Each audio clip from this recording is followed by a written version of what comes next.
Hello everyone and welcome to the video. Today we are going to answer the question, can you beat Dying Light with only archery? In this Dying Light challenge video we're going to see if it's possible to get through the entire game only using the Harran Raider bow, which you can get for a mere £2.99 in the mini DLC. Rules for this run are as follows. Bow only. No weapons allowed apart from the bow. Different arrows are permitted because they are super trash or kind of super god tier and they're very funny to use. Some punching is also allowed and drop kicking is also allowed as it's awesome, and I literally must be kicking and punching to clear some parts of the game as you can't get a bow for some specific boss fights. So I get dropped out of the plane and glide my way down to beautiful sunny Haran, perfect for family getaways and weekend breaks. But now, sadly I wasn't there for a holiday. I was here to collect some documents for a secret organisation, but little did they know that they hired Robin Hood's direct descendant, the legendary Crane Hood. Sadly, due to diminished genetic returns, only a half of Robin Hood's traits pass down to Crane. I steal from the rich, but I don't exactly give to the poor yet. But hey, the intentions are good. He just doesn't follow the same overall chaotic good thing that Robin Hood had going on. So I land, get mauled by some zombies, random lover boy gets killed, and I meet the woman of my dreams, Jade. Get saved and trundle on down to the tower. I meet Raheem, the ultimate cockblock, and I continue to do what Jade instructs me to. Sadly, no one in the whole tower has a spare bow and arrow to lend me, so I'm forced to complete the main story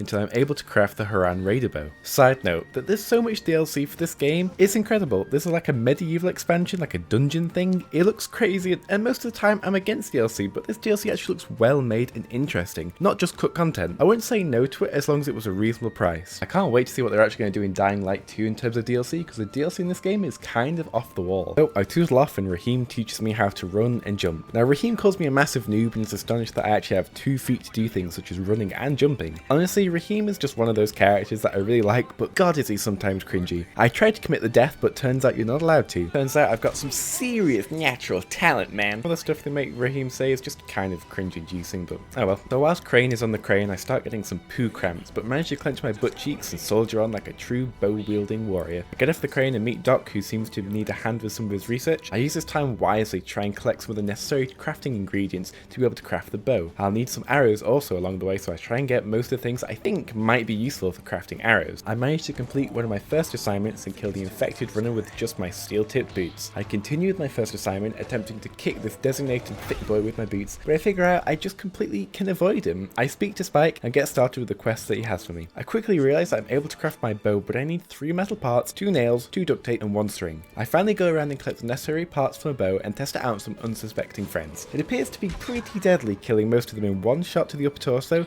and head and 2 or 3 shots elsewhere on the body. It feels pretty nice to use the ABS. It's a little odd to get grips with at first, but I kind of don't really use it. I'm just testing my bow out for a little bit, and whilst this is happening, a big airdrop of Anderson drops nearby. I need to quickly rush over there to make the pickup. Find the Anderson, which will help cure most of the people in the tower, and it turns out that I just burn it all because I'm a complete R. Then Melvin and Kelvin turn up. I hate these guys. I hate being chased in high pressure situations, and this is my worst nightmare. The Dying Light developers did an amazing job of making sure this super intense situation. They are fast, deadly, and terrifying. You really had to do some flawless parkour in order to survive.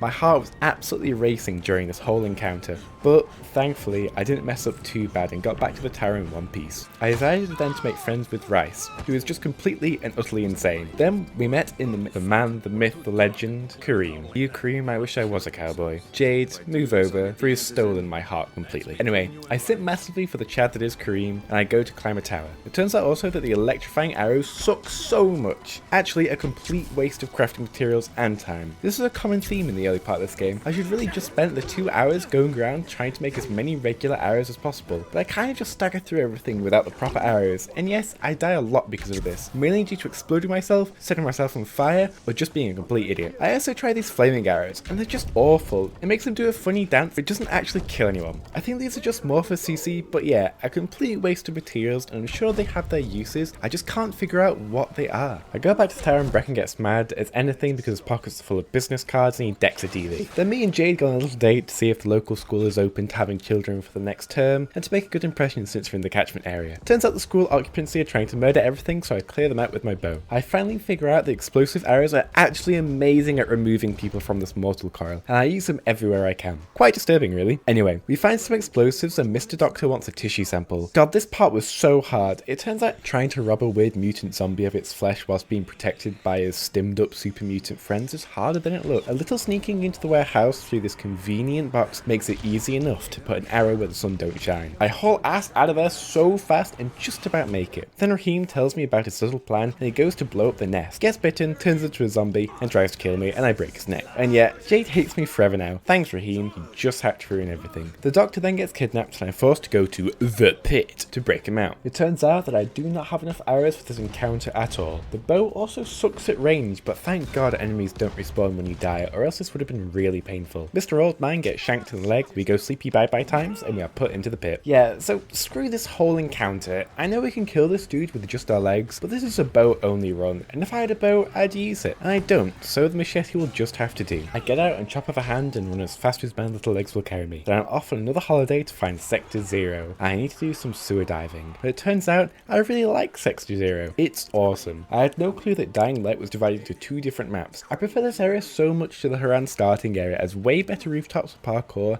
and it really gives an Assassin's Creed vibe with the whole tiled roofs aesthetic. It also turns out though that the enemies are way more terrifying and I completely hate them. Why would you put this in this game? I absolutely hate this thing. Why would this be a thing? It's literally nightmare fuel. You know, there is a reason why games don't have kids in them, and this is completely this. It's completely terrifying, and it's not a reason that I really gave full weight to. My arrows are definitely starting to pack a punch now, and I'm getting pretty accurate with them, and I finally realized that you're able to pick them up, which saves me from having to go around the entire map just to find nails. Anyway, so once that terrifying ordeal is over, I've got to go to the museum to save Jade and win her heart back. I break into the museum, and these guys get really hurt, but luckily I have loads of arrows because I came very prepared. I die a lot of the time and realize that the red canisters on the back of these hazmat zombies are explodable. Finally reunited with Jade, but it turns out she's been bitten also. With only one antigen left, we have a domestic over who should get it, and it turns out the poo cramps are back, and everything is trippy again. I get through the trippy sequence, and although Brecken beats up a TV once again, and through it all I have to fight the second big man to here, and he really hurts. Very hard fight. I died lots, and just kind of cheesed it at the end. I need to broadcast to the world on my zombie trick stream not to firebomb the entire city, which I only just do after an intense fight with loads of these runners. I still need more arrows for any of these, but I struggle through just about. And then we make our way into the clinic, and there are so many big dudes in there. I lose some arrows just in the process because I forget to pick them up because I'm an idiot, and it turns out there's barely any crafting materials in this area. I kind of need to struggle through and use these gas canisters to make any progress whatsoever.